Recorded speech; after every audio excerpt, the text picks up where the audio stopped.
post. So how is it, Prabhu, that is there any way to, because I think that previously is there some new scheme of this Zoom that only that this hostship, or how would you say that cannot be shared, and that you have to be here present in order to allow this sharing? Is it really so? Is there any way to go around? Eh, yeah, I actually checked if there was any way to go around, but I couldn't find any. Unless anybody has a premium Zoom account, I think only they can do it, Okay, only the as far as I VIP understand. premiums can share and all. Something like that. Okay, okay, interesting. So then we just go with that for at least for the time being. Yeah, It's very fine, good. Prabhu. Okay, Hare Krishna, Manchakalpatara Visakapasindhavaya Japatanam Pavanepyo Vaishnavepyo Namo Namah. Welcome to the class on Bhagavad Gita. So today we will see the summary of chapter 1, and there could be some link which we can understand between Srimad Bhagavatam and Bhagavad Gita. So I want to take a few experts from Bharat Maharaj, Dhruv Maharaj, Prahlad Maharaj, and Ajamila's life, and link it with what we have learned in Bhagavad Gita till now. So till now, what we have seen in chapter one. Chapter one is principally Pandavas and Kauravas have assembled in Kurukshetra with the intention of fighting, and at that time, a transcendental novelty in terms of a complex philosophical discussion starts up. And this happens in a surcharged, war-hungry battlefield. This discussion becomes the core of what is called as Bhagavad Gita or Song of God. So when Lord talks, it's Gita, it is song. So here we see that Dhritarashtra is asking the first question, and he asks Sanjaya, who happens to be his personal assistant, and he asks him what is happening in the battlefield. So Sanjaya talks about what is happening. Dhritarashtra is actually doubtful about what is happening, whether war will happen or not, and what will be the possible outcome of the war. So that we can see in the question that he asked Sanjaya, and then Sanjaya elaborates what is happening in Kaurava party, as well as then he continues with what is happening in the Pandava party. So in case of Pandava, first he talks about what is happening in Kaurava party. In Kaurava party, we see that Duryodhana is speaking to his team, especially he's speaking with Drona and Bhishma. With Drona, he points out that now it's a serious war. It is not the exhibition match which was organized before, nor any other games that he organized before. It is now a serious match, serious war, and he should give up his leniency to his disciples. And then he fires anger in Drona, and then he tells all other team of his party to support Bhishma, who is a formidable warrior. So he's a formidable warrior, but is there is a possibility that the war will uh, test him a lot. So everybody in the team, in the party, has to support him so that Kauravas are victorious. When this is happening, Bhishma Dev is picking his conch shell and blowing, which symbolizes that no more talking, we have to fight, and there is no chance of victory for Kauravas. And then Pandavas are blowing their conch shells. So then we can see a list of signs which different acharyas have enumerated, like the chariot of Agni, Lord Krishna on side of Pandavas, Kapidwaja, then Gandiva bow, then the different conch shells, and so on. So all these are good signs of victory. Then Arjuna is asking Krishna, So Sanjaya is now moving his dialogue towards what is happening on the Pandava side. So Arjuna is telling to Krishna, Seneyo Rubayor Mate Ratam Stape Me Archuta. So place the chariot in the middle of the battlefield. So Arjuna knows that this is going to be a fratricidal and a brutal war. So he wants to see who are the people who have come to fight on the side of Duryodhana, who is telling him Durbude Priyachikir. So accordingly, Krishna places Arjuna's chariot in between the two armies. So Krishna is placing him such that Bhishma and Drona are seen, and why he places the chariot is like they are the eldest and fiercest of the warriors. Karna is not there in the army, but these two are the most prominent in the eyes of Arjuna. So Krishna places the chariot in between the two armies in front of Bhishma and Drona. Now Arjuna is concerned what type of bloodshed has to happen and how we can do this bloodshed. Should he do it or not? So he knows the cruel and evil nature of Duryodhana.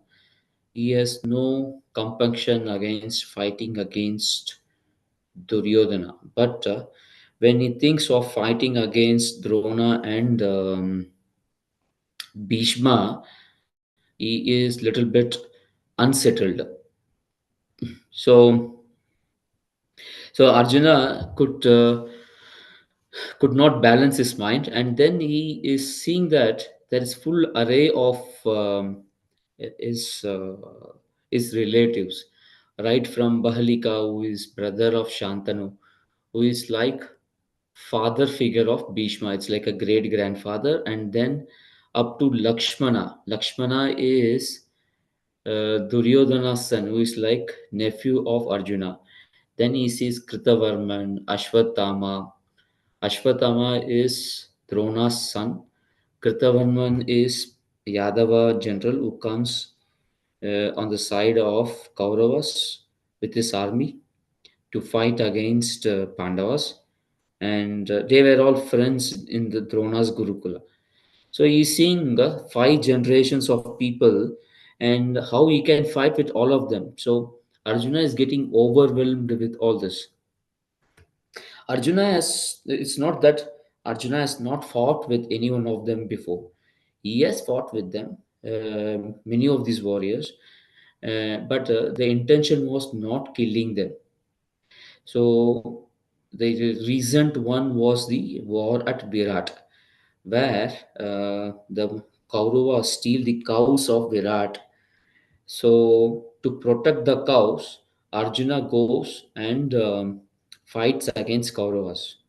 So the objective there is not to kill them, but to teach Kauravas the lesson by which they can understand what kind of power they would be up against if they do not agree for a peace treaty and give back their kingdoms, give back Pandava their kingdom. But now the situation is completely different. The peace negotiations have failed. Multiple times people have gone and asked for the peace, but peace negotiations have failed. So Arjuna is very clear that one set of generals will never go back home. Thus, this is going to be a fight unto bitter and brutal death. So Arjuna is naturally getting overwhelmed. So he's showing symptoms of his limbs trembling, skin getting burnt, hair standing on the hands, his kandiva slipping and from his hands. Then, actually, kandiva slipping down from the hands is something which is very dramatic. We can know what type of wrenching situation Arjuna is through. Arjuna has promised that he will never put down his Gandiva, but here we see the Gandiva is slipping away. So it's in a morale shattering, nerve wrenching kind of situation. So he's thinking this war is a catastrophe. So he's thinking that he cannot be an instigator and part of this war. Therefore, he turns to Krishna and he quotes multiple reasons. So, first reason that he quotes is compassion. So, he's telling that how he can kill his own relatives, especially uh, no, especially the elders and all the nears and dears one. So he is thinking like this. So this compassion is the first reason which Arjuna is telling that he won't fight. So if we draw a parallel to this in if we draw a parallel to this from Srimad Bhagavatam, then we can see the compassion shown by Bharat Maharaj to a deer. So what happens is Bharat Maharaj is uh, uh, is king of a vast, prospering kingdom. He leaves his family, his kingdom, and uh, comes to a bank of river and starts living a life of seclusion. And in that seclusion, he is able to focus his mind and engage in bhakti yoga properly. But at that time, he sees that mother deer is trying to cross a river. It is time when he's taking bath, and the mother deer is trying to cross a river, and there is a roar of lion. When the lion roars, the deer is a timid animal. So the mother deer, in that fear of lion, delivers the baby and leaves its body. So this baby deer, is also very timid. So Bharat Maharaj is a Kshatriya king. He has compassion for all. So he has the protection tendency. So we can see Maya illusion, she has played a trick. It's not necessary only beauty of women or more money or enchanting music. They can topple us. Maya has multiple ways to cover us. So in this specific case, it tricks Bharat Maharaja to give up his bhakti yoga by following the compassion towards the deer, by embracing compassion to the deer. So now what happens? So Bharat Maharaja is completely forgets his bhakti yoga, and he gives up his life at the last moment thinking of deer. So so in the next life, he is born as a deer. However, the Krishna consciousness which he has learned in his previous life. So, Suva Alpa Apiyasya Dharmasya Trayate Mahato Bhayat. And Antakale cha Mameva Smaran Muktva Kalebaram Ye Prayati Samadvam Ya Nati Astra Samshaya. So, without fail, we will get back what we have. We will go to the species which we have thought of at the time of that. So, Bharat Maharaja gets into the deer's body, but even in that situation, he remembers Krishna consciousness. So he gives up his body and becomes Jada Bharata, born in the Brahmana family. So the compassionate nature of Bharat Maharaja and compassionate nature of Arjuna here is similar. How it is similar? It is compassion for the body. Both of them have shown compassion for the body. So and it is not anukulyena Krishna anushilana. It is not in fulfillment of a Krishna consciousness. Therefore, it is no, a decoration of a dead body. It is of no use. So we can see similar type of compassion in our modern day leadership, also political leadership. We can see in philanthropic activity. For example, one of the famous philanthropist in today's world is, or at least not, she's not there, Mother Teresa. She's called as Mother Teresa. She runs a very huge charity mission in Calcutta. Her main focus was conversion of Indians to Christianity, but this was covered to a large extent in the name of medical treatment, rehabilitation, orphanage, etc.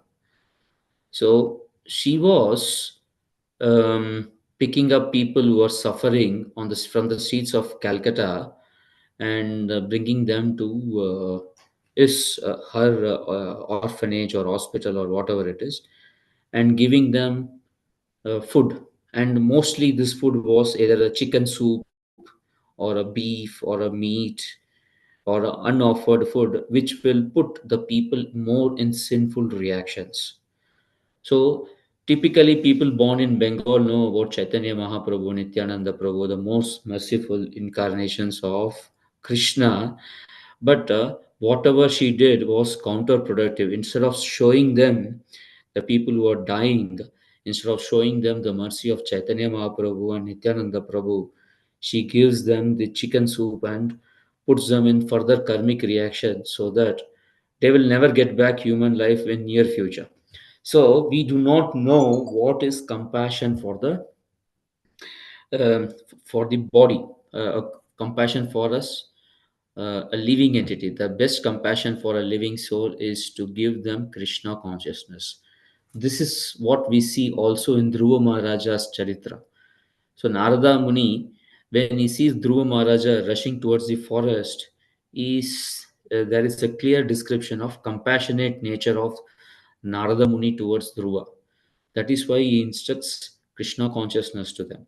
So, so the Christianity, spreading of Christianity, or Mother Teresa bringing people to her hospital or orphanage is of no use, because it is not giving them the knowledge about soul. It is not giving them knowledge about body, knowledge about Supreme Personality of Godhead, our relationship with Supreme Personality of Godhead. We are just stuck with bodily level, and thus we will be born again and again, and maybe we'll be pushed into lower species of life. So real compassion is compassion to the soul, and that can be shown only by giving Krishna consciousness. Yes, there may be a short term requirement where we may have to feed them, but just feeding alone is not sufficient. We need to give them the actual knowledge of Krishna. So, in case of Bharat Maharaja, Prabhupada writes in the purport that he never got association. He never had association of devotees. So, it is important for us to have association.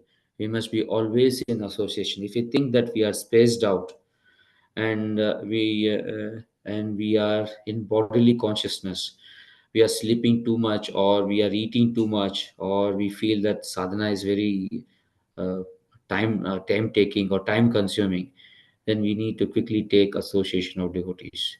This will bring back our focus to sadhana, our focus that we are not body, we are soul. We need to engage in service of Guru Sadhu Shastra, Gurumpara, and then give full heart to the task given to us and complete it. So this is this is something which we should learn from the um, specific part of Bhagavad Gita in chapter 1.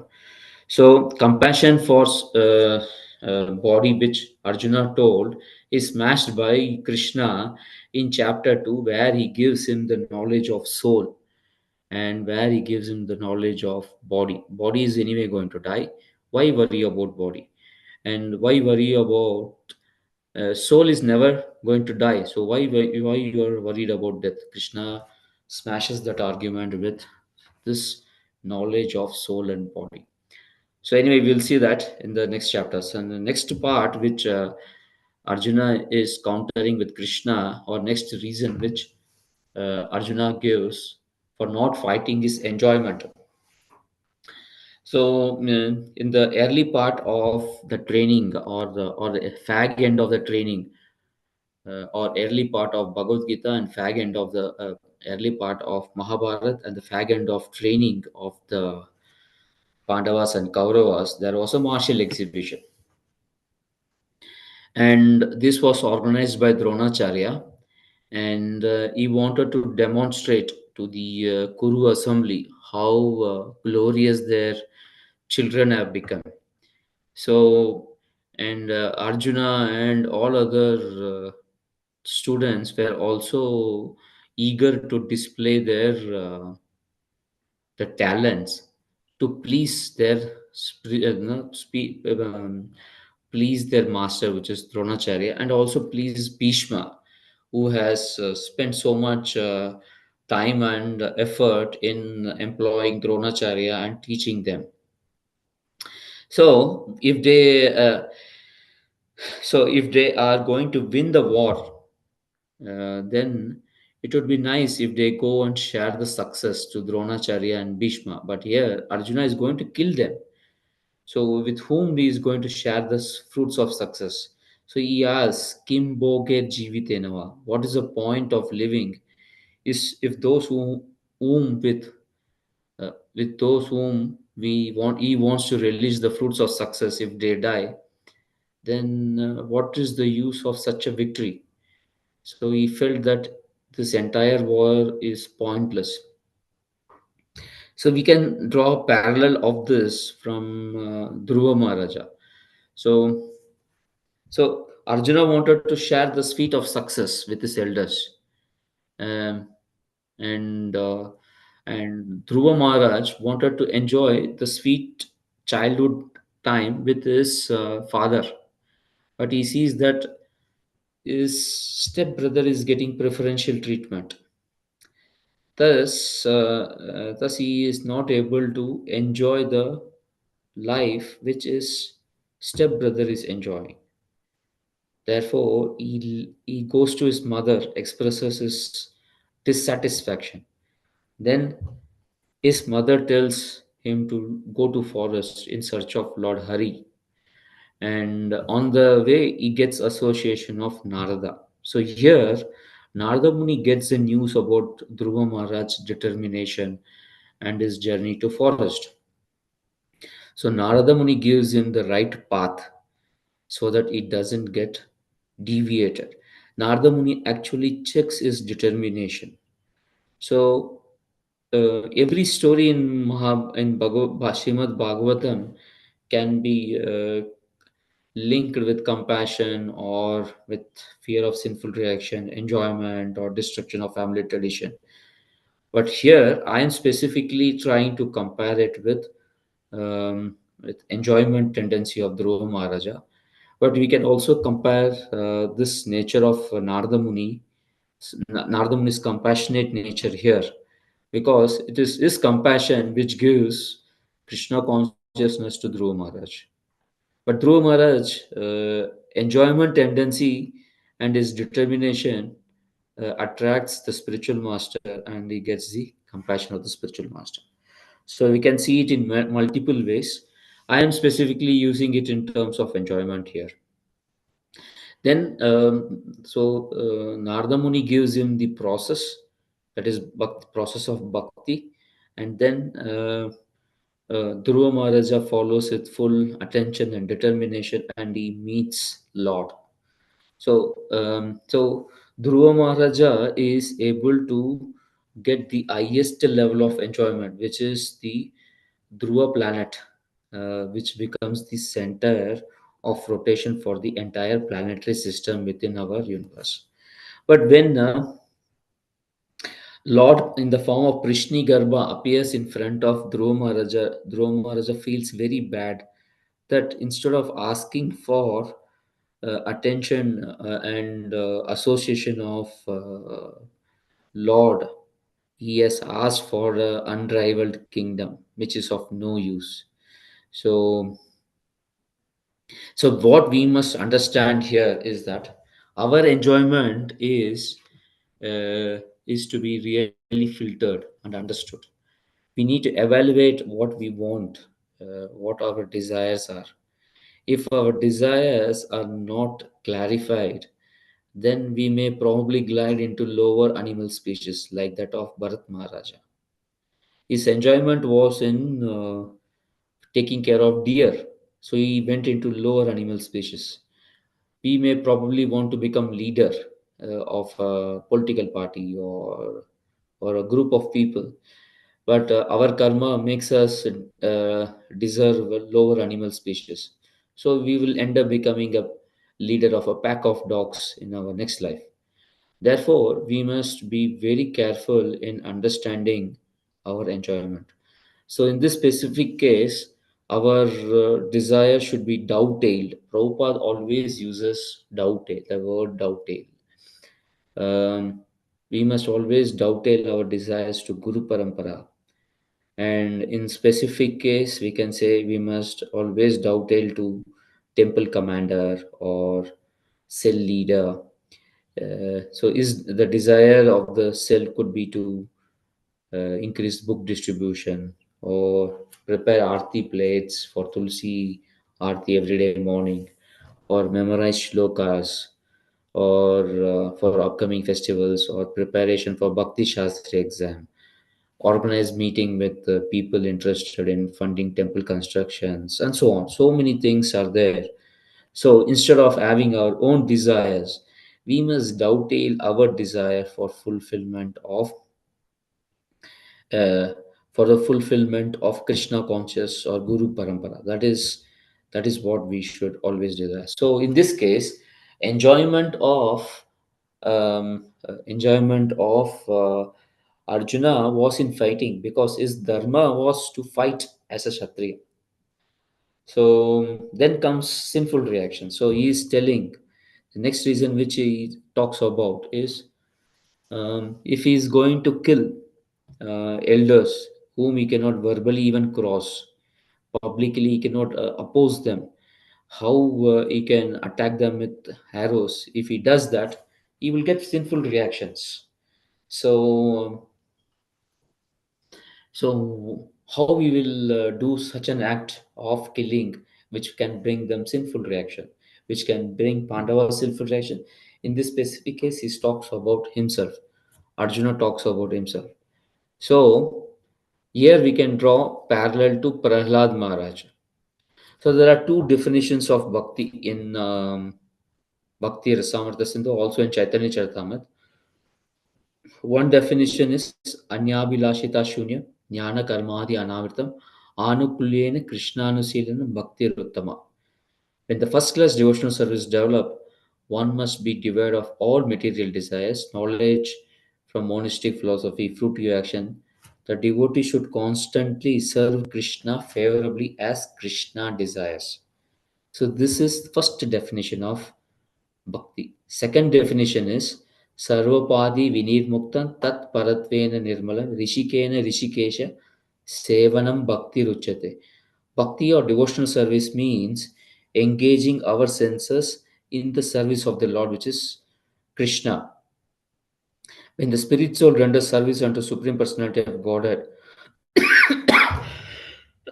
there are two side effects. One is he is freed from all material designations, and the senses are purified by being employed in service of the Lord. So these are the two important things.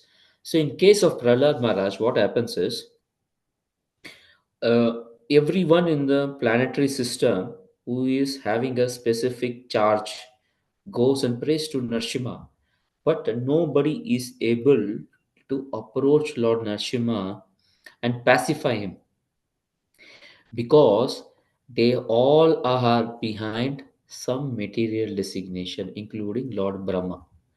He is behind the designation of Brahma. But Prahlad Maharaj was free from any material designations.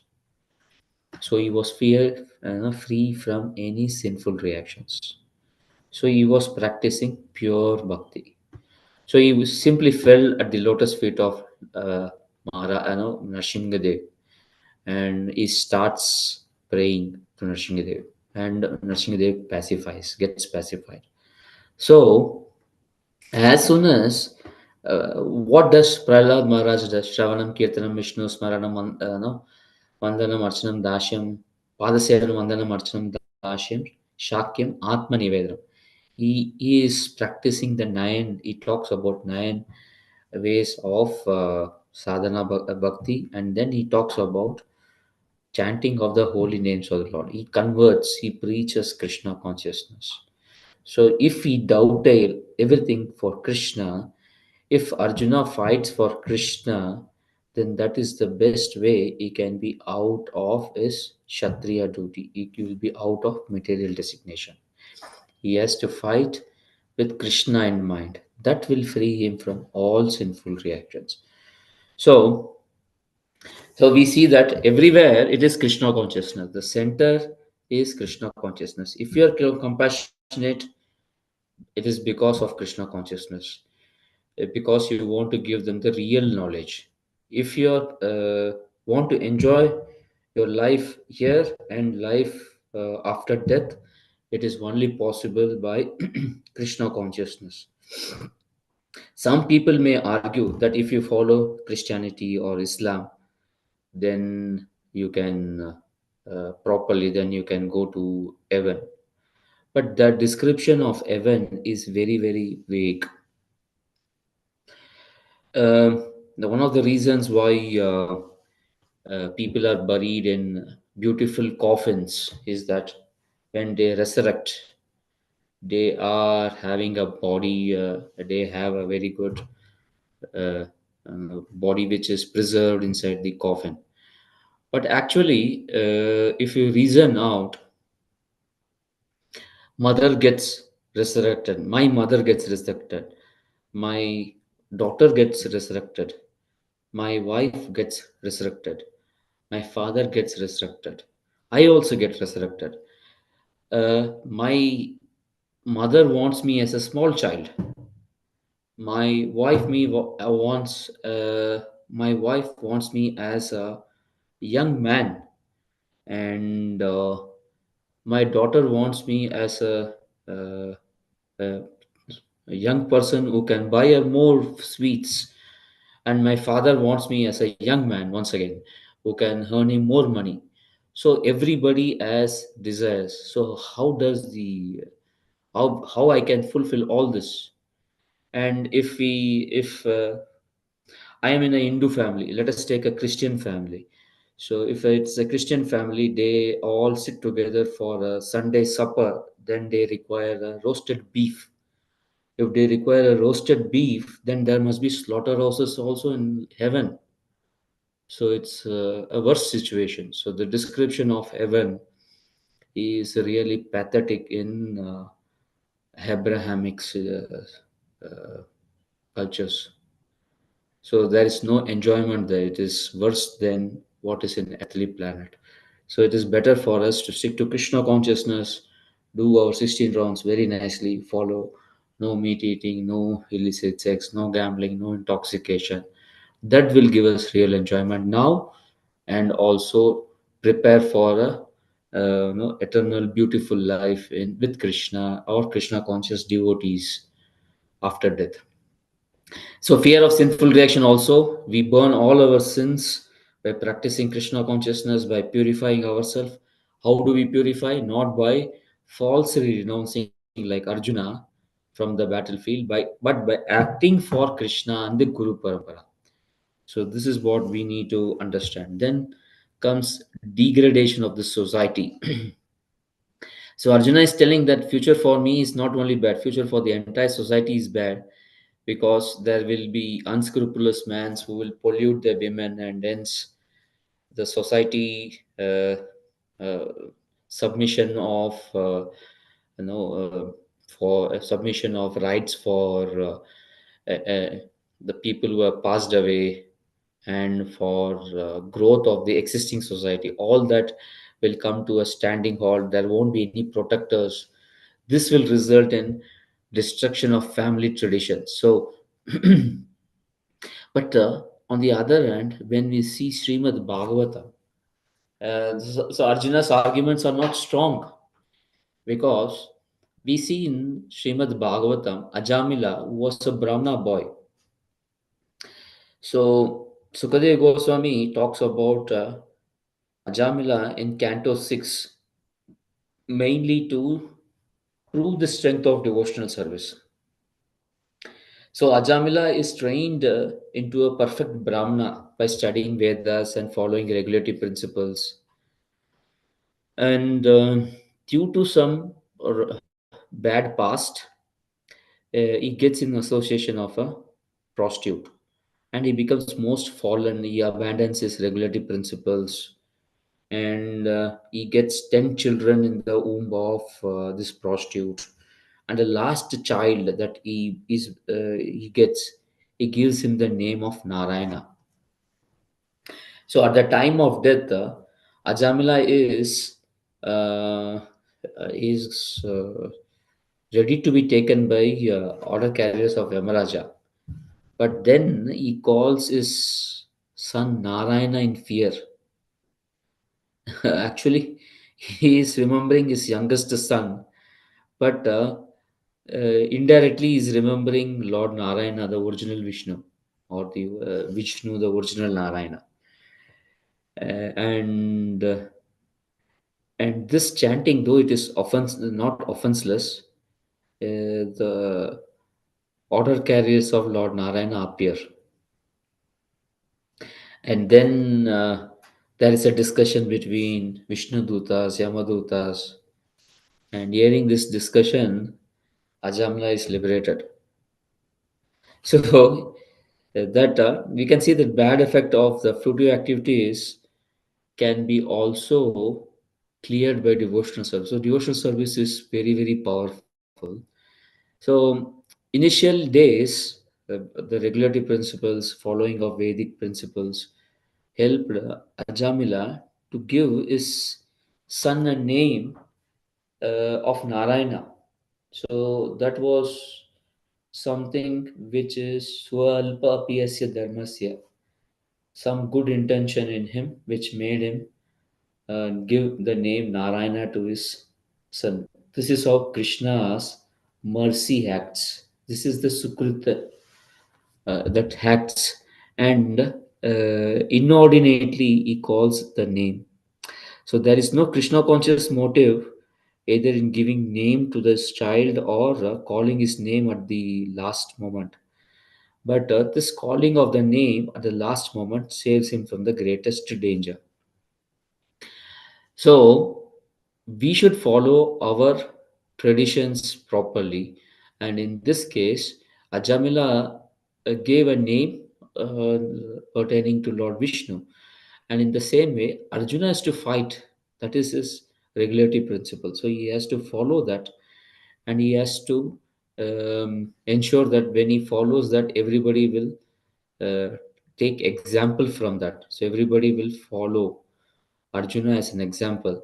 Otherwise, Arjuna will set example that a Kshatriya can also renounce, leave the battlefield. But Arjuna fighting made it very clear that people in future, if they are Kshatriyas, they will fight for injustice done to their wife, injustice done to weak people. So that is a very good principle very good principle for preserving the Krishna, in this case, preserving the traditions, and how it helps in Krishna conscious, how Krishna conscious helps this by following our rules. In our case, it is specifically following 16 rounds, following four regulatory principles. Even greatest, even Prabhupada, till his last moment, he was dictating Srimad Bhagavatam. So he set an example that however advanced we are, we should set good examples by following the regulatory principles, reading Prabhupada's books regularly, getting up early in the morning. Prabhupada has told so many times that because he is engaged in writing books early morning, he is not able to attend Mangalarti. But everyone should attend Mangalarti. We should pronounce the shlokas properly. We should read shlokas and memorize them so that it will help us understand it very well as we go forward. Then we should pronounce, when we sing, we should pronounce correctly. If even if we are making mistakes in the beginning, as we go forward, that intention helps us to improve. If we don't know, we should read from the book. We should not shy by not reading it from the book. So as we grow in our experience in Krishna consciousness, we should follow the principles more strictly so that we set very good examples. So we must be submissive, we must be doing our duties very properly. We should chant, complete our rounds in public in front of everyone. These are all some few things which are very very good things that we should follow. This will ensure that we set a very strong precedence for others to follow. So Arjuna also should follow no, is Swadharma, so that everybody he sets a very good example, he sets a very good tradition. So we can see that as Arjuna is thinking about these four things, his thoughts are becoming broader and broader, and he moves from compassion for his elders now, then end of war, enjoyment at the end of war, fear of sinful reactions in the next life, then the degradation of the generations, degradation of family for next few generations. So in time scale, it is moving from a small, immediate to future generations. So his thoughts are becoming broader and broader, and this makes him put down his bow and arrows. His mind is um, full of shoka and ask Krishna. He is full of sadness. He does not know what to do. His tears are coming from his eyes, and for a Kshatriya who sees death and violence regularly, somebody to put down his bows and arrows, one can understand what type of calamity he must be undergoing. So it is a wrenching turmoil in his heart. So at this point of time, he surrenders to Krishna, and the second chapter starts at this point. I'm just sharing my screen. So we have completed. Um, I'm just sharing my screen.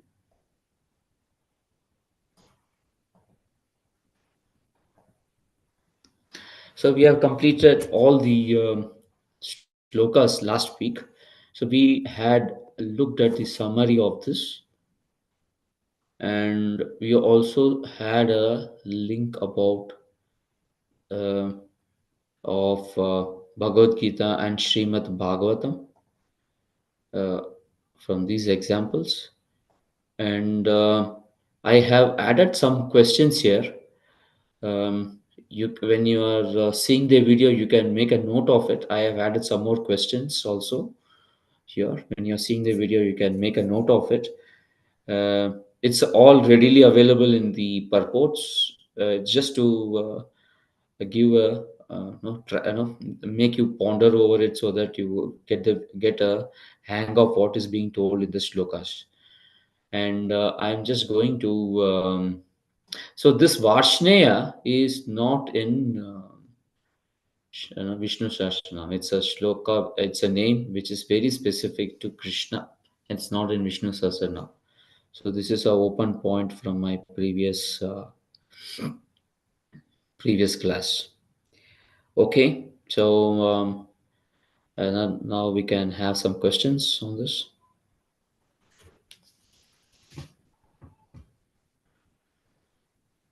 Well, Prabhuji, one reflection came as you were describing the pastimes of Dhruva Maharaj and how it seems like quite an unusual affair that for such a young boy, Suniti Mata gives the instruction that, okay, you just go ahead, go into the forest. And obviously that is not a very much applicable instruction nowadays. So on one hand, we have this, that who is capable of taking the spiritual knowledge as we learned there in the very last shloka of this first chapter there in the purport, that Srila Prabhupada mentions that the prerequisite is to have the softness of heart. But what is the requirement for one to give proper instruction Well, obviously, we have the standard instructions that, okay, you chant your 16 rounds, you follow the principles, you move into an ashram, but needless to say that that is not very much applicable to each and every person here in this world. I noticed that there was in your list of questions, there was the last one, which quite closely touches upon this point. But yeah, poorly formulated question, but maybe you catch the drift from what I'm asking here. So, Yeah. So what is the qualification of instructing a person in a personal manner? okay. So first of all, not everyone can instruct. It is to be. We need to handle this one very carefully.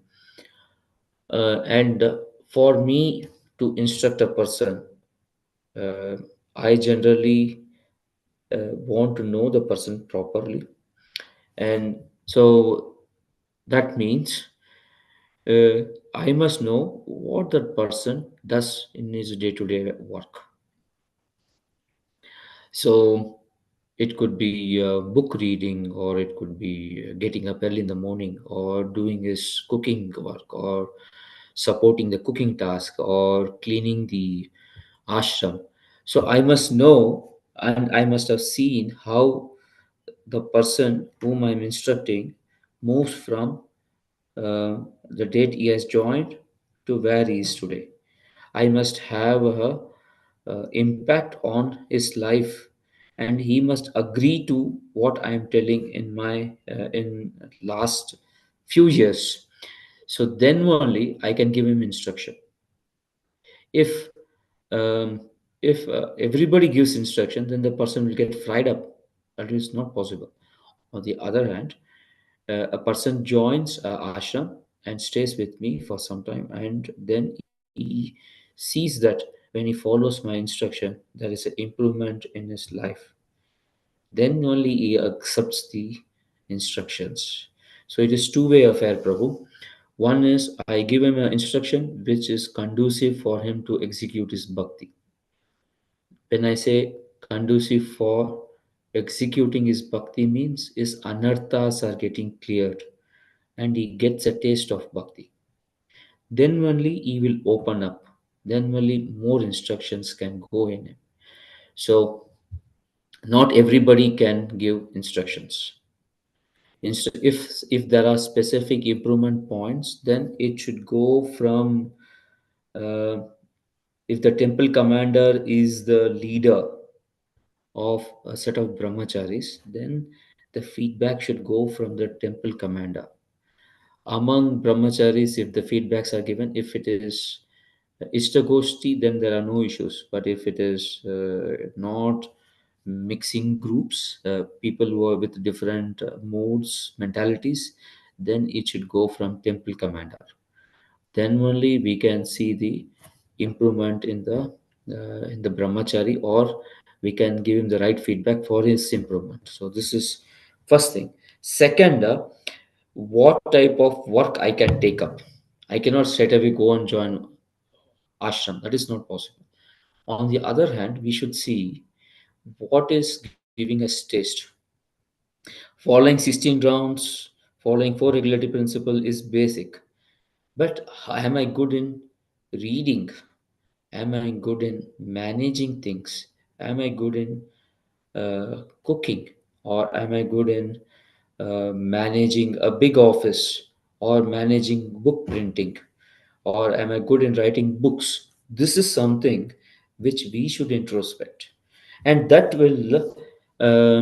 is very easy if the person is already a professional. If he is a grown, matured adult, he will have his own impressions about his life and how he wants to contribute to Krishna consciousness or to general public. So this making this is required, but some fundamentals are there, like we must be out of our ego. There is nothing to do with our material designations here. I am not attached to any service of my own. If there is a requirement that I need to clean all the washrooms, I should do it. If there is a requirement that I need to go for collecting vegetables, I should do it. I must not stick to my book reading or book publishing activity. So that is false renunciation. So these are few things we should keep in mind. And what you have asked is a subject of entire class actually, where where we need to, or it could be in principle. There are, whatever I told is okay. There are many details which would be people specific or circumstances specific. So we have to take it that way, Prabhu. Yes, without a doubt, we will touch upon this point on the upcoming sessions also still.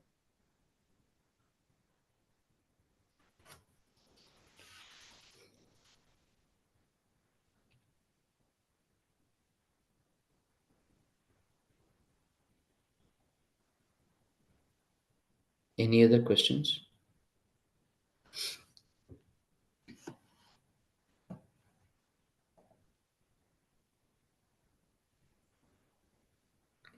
I am actually sharing my screen on the questions.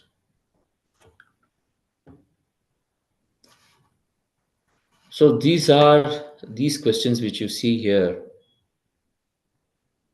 are more from purport. But there are some other questions to understand. What was unreasonable behavior on part of Duryodhana that caused the war? Second question is, say a married couple lives in a decent life together, lives a decent life together. The wife cooks, the husband purchases a decent house to live in. They have two children, and the husband goes to office, earns a decent salary monthly to run the family. The only thing is that they have no idea about God. What would you say about the family? Third question is, what is real religion? In this connection, what is wrong with modern educational scenario?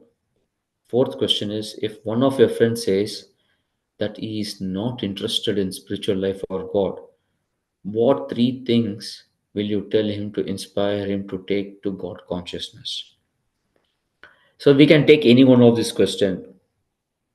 Um, I like to take question number three. If anybody has any preference, you can ask me. Actually, I would be most inclined to the last one, if I may propose. Okay. Okay. That seems like a very important and also very actual, because the vast majority of the whole population of the world are there in this group. Yeah. So first question, first point is, how is human being different from animal? So we have eating, mating, sleeping, defending. This is common. Then what is different between man and animal? So so what is different between man and animal is, we can ask question why we are suffering. That is first. Second, why there is that is the first point. The second point is that why good things happen to bad people and why bad things happen to good people. So there is something which is beyond our control, and that is karma. Third one is that if we are able to if everybody makes a prayer, if everybody makes prayer, but all prayers don't get answered, why? So it is because of, not because we are God, because our prayers are not fruitful. So these are three impending reasons which we should be talking about. So then what is the solution for all this? So between man and animal, the only thing difference is religion or dharma. So we should give them the knowledge of dharma. And dharma tells that there is God. God is not only he is benevolent. He is a benevolent autocrat, who has both control, and he can also do things which is beyond our control. So uh, that is what we should talk about. That is dharma. Second important thing that we need to talk about is that we can ask question why we are suffering. We are suffering because of karma, and that is why our prayers are not getting answered. And for us to do for us to ensure that our prayers are getting answered, we need to pray right way. So what is our prayer? Our prayer should not be to get a degree. Our prayer is not to get a good life in this material world. Our life is to understand why we are suffering, and that suffering is because of our forgetfulness of Krishna. This knowledge is required, and this knowledge will come only when we do a proper prayer to Krishna. So one who is not interested in spiritual life, we need to ask him, we are suffering, why we are suffering. Instead of praying, we are suffering, why? Second, there is dharma. Why is dharma? Dharma is only giving us the ways to make the prayer. And when we make the prayer, we will know that this place is not the place for us. We need to go to a different place which is free from all this suffering. So these are the three important lines on which we should be talking about. It is not whatever I have told is in state case. It could be there could be multiple permutation and combination of this, which will help us, convince a person to take. Sometimes it is a good prasadam is good enough for a person to understand that spiritual life is all in all. God is there appearing in the form of spiritual names, the food. Some people they need to understand that the kirtan, just by hearing kirtan, they come to the understanding. Yes, this is spiritual life. Some people need to understand Bhagavad Gita, Srimad Bhagavatam multiple times and understand that they are suffering in this world, and they have to go to God, who is a benevolent autocrat, who can control and make our life easier only when we easier. But we need to make a proper prayer. If we don't make a proper prayer, it is very difficult for us to understand. But then if our prayers are wrong, who will correct it? It is coming in the form of acharyas. That is why Prabhupada comes down in this form of books. When we have wrong prayers, Prabhupada comes and gives his books, and makes us pray right way. So we can pray like, please engage me in your service so that uh, I can chant without any deviation, and I can chant in one single sitting all the 16 rounds. These are some simple prayers. If we do this, our uh, our realizations becomes much more deeper and much more sweeter. So yeah. So will Krishna give us the idea of prayer? No, he will not give us. Acharyas will give us prayers. But first, fundamentally, we need to take the step, and that comes because of our Sukriti. And then, so that is what they call Adav Shraddha, Tata Sadhu Sangha, Atta Bhajana Kriya, Tata Anartha Nivritti is there, Tata Nishta Ruchis Tata, Asakti, Tata Bhava, then comes Prema. So, first Shraddha, we must know, yes, there is God, and let me buy this book about Krishna. They give 10 rupees and give a donation and take a book. And when they read it, they take association of Prabhupada. And then Prabhupada gives them the knowledge. And then they know how to pray. They chant Hare Krishna. Please engage me in your service. Oh, beautiful. Oh, all attractive controller. Oh, energy of the Lord. Please engage me in your service. When they chant this, they engage in the service of the Lord. And then they come to temple and take some definite service there, and slowly they become good devotees. So this is how they get purified, Prabhu. So yeah, Was it a long answer, Prabhu, or Quite comprehensive. Thank you very much.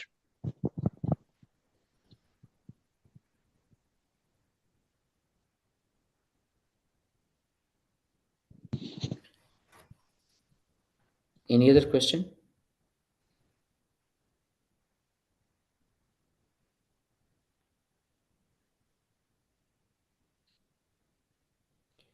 Okay, then we will stop here. Thank you very much. Vanchakalpatarabhya kripa sindhubhayeva cha patitanam pavanebhyo vaishnavebhyo namo namah. Thank you, Prabhuji. Anant Jai कोटि Shila वैष्णव Prabhupada. के शिला प्रभुपाद की जय और Jai. Prem Hari Thank Hari. you very much. Hare Krishna.